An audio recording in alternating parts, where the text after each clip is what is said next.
Let all the earth cry out to God with joy.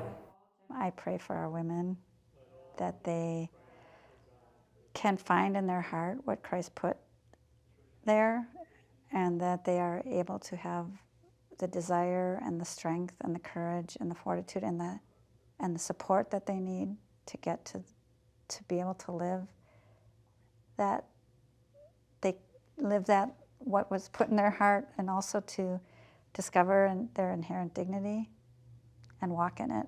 Give thanks to him, bless his name. Let all the earth cry out to God with joy. My name is Ann Haynes, and I'm the Executive Director of St. Bakhita Catholic Worker House. St. Bakhita House is a Catholic worker house rooted in the life witness of two women, St. Bakhita, who is the patron saint of human trafficking and slavery, and Dorothy Day, who founded the Catholic worker movement. The Catholic worker movement has a tradition of providing hospitality for women or children, or all sorts of people, really, any type of person, depending on what city you're in, and trying to live the teachings of the Sermon on the Mount. So that means, feeding the hungry, providing shelter for the homeless, providing clothing for those without. But here in Milwaukee, we are striving to answer the call to provide housing for women who are survivors of sexual exploitation. Catholic workers have the tradition of trying to meet the needs that are before them. Right now we're up to 5 women, and potentially moving up to 6 soon, and we hope to expand someday up to 12 women.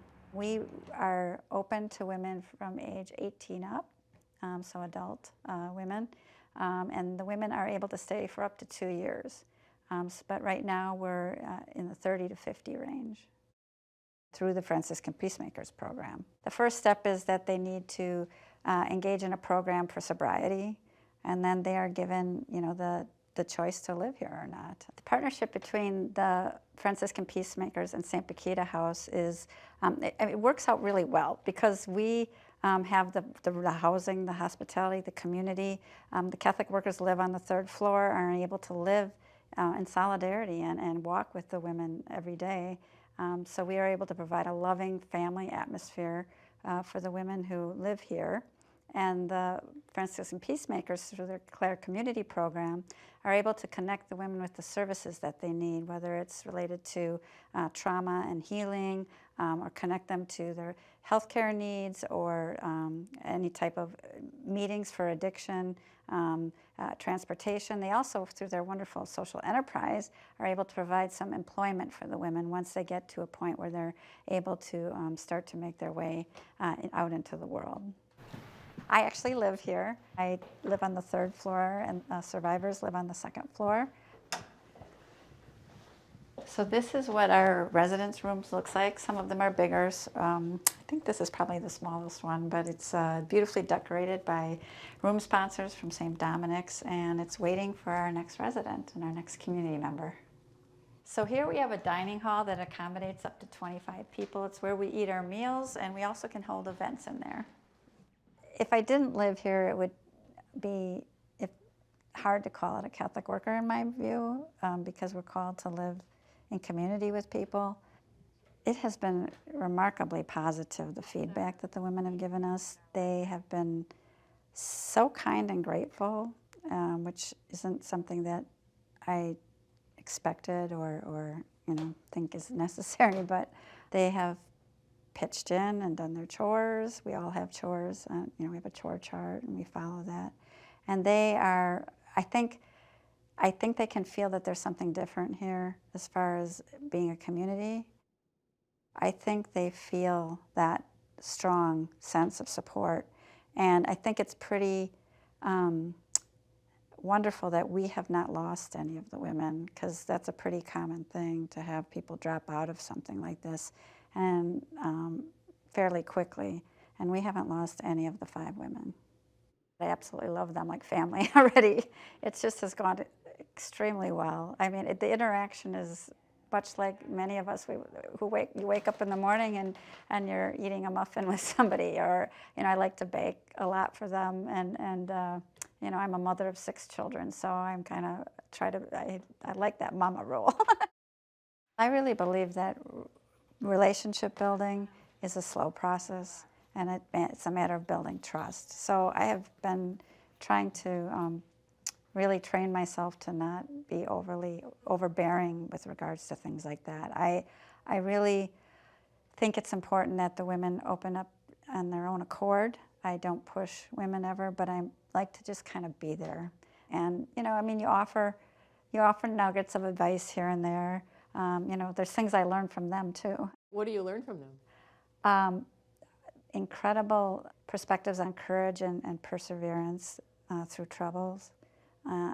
It's amazing the positive outlook some of the women adopt to continue to get through their struggles and make it from one step to the next. It's just, I take notes from that for myself, because we all have struggles.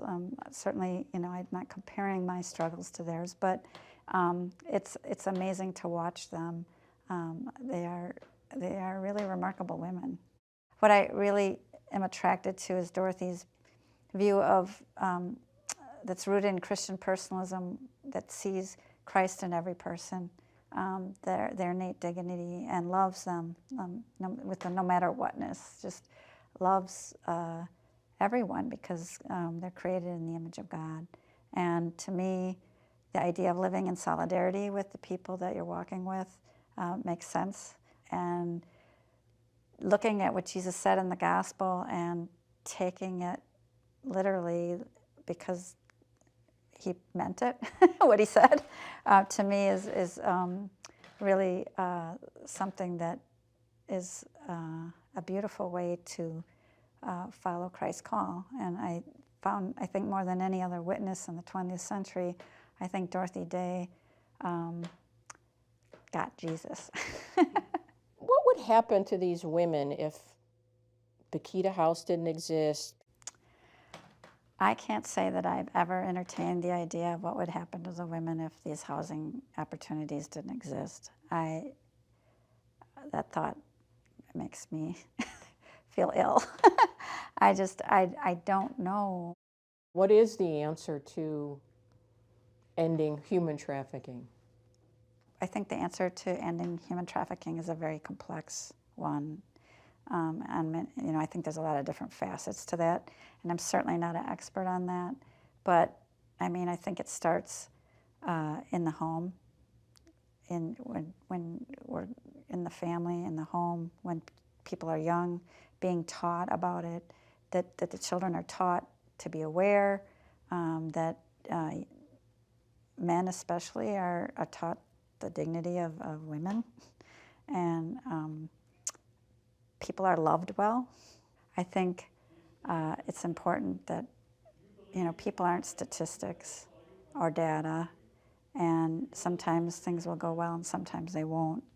But overall, if we can touch people and help them regain who they are and their dignity, I think that's a success, whether it's 1 or 50 or 100.